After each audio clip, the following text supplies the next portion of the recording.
In this video, I'm going to be explaining about global variable.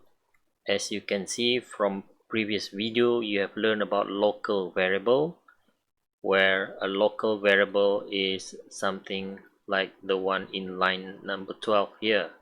This is local variable for main function. It can only be accessed from the point of its declaration until the end of the program, until the end of the main function. You cannot access this x inside this display num because x here is only known in the main function.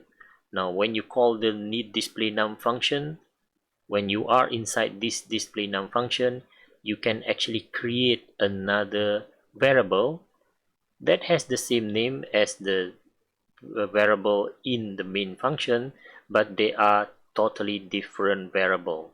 Okay, in this case you are declaring x, integer x, which happen to be the same as this one, but they are totally different variable. And it's also, this one is a local variable to this function display num, and it only exists from the point of declaration until the end of that function. Once it finishes, this variable will be destroyed, and including all the data. Okay, so every time you call this function, it will create a new variable called x and use it, access it, and once it finish, it will destroy this x. Okay, so what is global variable? Global variable, let's say you can create a variable that is defined outside of any function, like this. This is called a global variable. Okay, and with this global variable, you don't need to declare any integer x inside any function.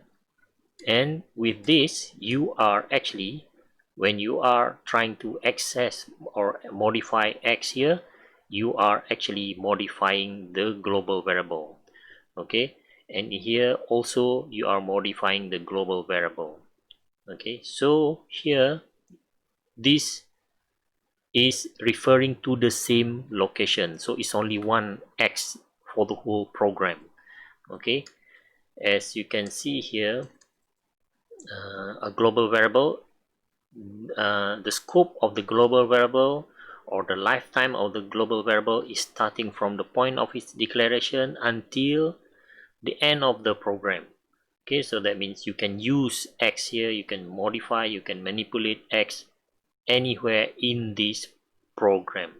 Okay, now but the problem with global variable is that you should, if possible, avoid using global variable like this, because in this program it just happened that it's only a 17 line code of a line code. It's just a 17, contains 17 lines of code. But for a program that you normally write in industry, okay, when you develop application or software, normally it contains thousands and thousands of lines of code. Okay, and if you use global variable, okay, you might not know which function is the one that modify that global variable. But if you still insist want to use global variable, no, the problem with global variable is that it is not easy to debug whenever there is a problem or error with some calculation that involve that global variable. So that is where you don't know which function and where in the program that has modified the global variable.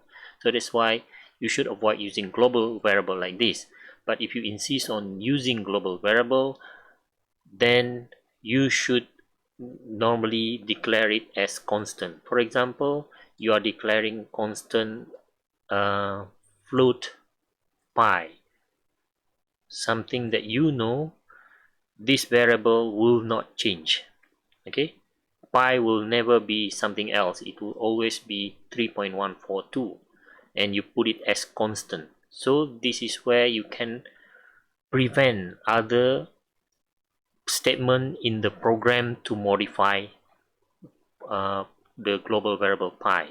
And you can use the good thing about global variable is that you can only declare it once. You can declare it once and can use anywhere in the program. Okay, so you don't need to repetitively create the global variable. Okay, so normally you declare it as constant. Okay, and okay, so local variables are not automatically initialized. When you declare a local variable, it is not automatically initialized. For example, if you declare a variable called integer y, it is not automatically initialized. You don't know what is the value of this. It can be a garbage value, unknown value, okay? But if you declare a local variable like this, it is automatically initialized to 0. But normally, but sometimes if you declare a constant uh, variable like this, then you normally would have to supply the initial value. Okay,